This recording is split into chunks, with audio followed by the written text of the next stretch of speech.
كل ما بنزل فيديو عن الفسيخ العرب يهاجموا والمصريين يدافعوا عن أكلة الفراعنة والكومنتات تتحول لساحة معركة. وعشان أنا بحبكم وبحب الفسيخ وعارفة إن في بعض الثقافات بيستغربوا إزاي بناكله، فقررت النهاردة أعمل لكم الفسيخ مستوي عن طريق النار مش عن طريق التمليح. اعملوا لي لايك وتعالوا أوريكم هعمله إزاي. دي سمكية بوري وزنها 750 جرام. غسلتها بمية بس وشلت الخيشين بتاعتها. بعد كده بنشفها من الجنبين من أي مية زيادة. بعد كده بعمل فيها فتحات بالسكينة عشان تشرب الملح والتوابل واللحم يتحدق كويس وما يبقاش ماسخ. والجنب التاني نفس الكلام بعمل فيه فتحات وهبدأ أعصر عليه ليمون.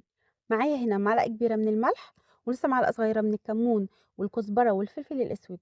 بقلبهم مع بعض، باخد نصهم وبرشهم على أول جنب وبدعك بيهم السمكية كويس. وجوه الفتحات برضو بحط ملح وتوابل.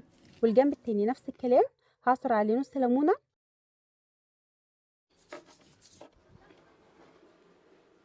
ومكان الخياشيم بحط شوية من الملح والتوابل. بعد كده هقفل السمكة بالاسترتش، برجع اشيلها في اكياس عشان بس ما تزفرش معايا التلاجة.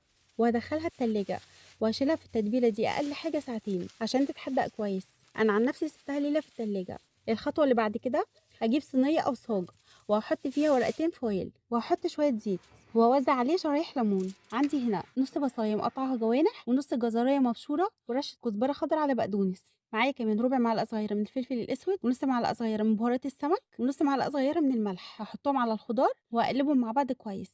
هزود عليهم معلقه كبيره من هريسه الشطه وعصير نص ليمونه ومعلقه كبيره من الخل واقلبهم مع بعض كويس. واحط نص كميه الخضار على الزيت وشرايح الليمون واحط عليهم السمكيه بتاعتي واضيف عليها بقيه الخضار. وعلى الخضار هحط شرايح الليمون وشويه من الزيت واقفل عليهم بورق الفويل علشان تستوي كويس. وادخلها الفرن على اول رف من تحت على الشبكه على درجه حراره 200. وهسيبها حوالي تلت ساعه في الاول. بعد كده بقلبها على جنب التاني وبسيبها كمان تلت ساعه. ومده التسويه بتختلف على حسب حجم السمكه.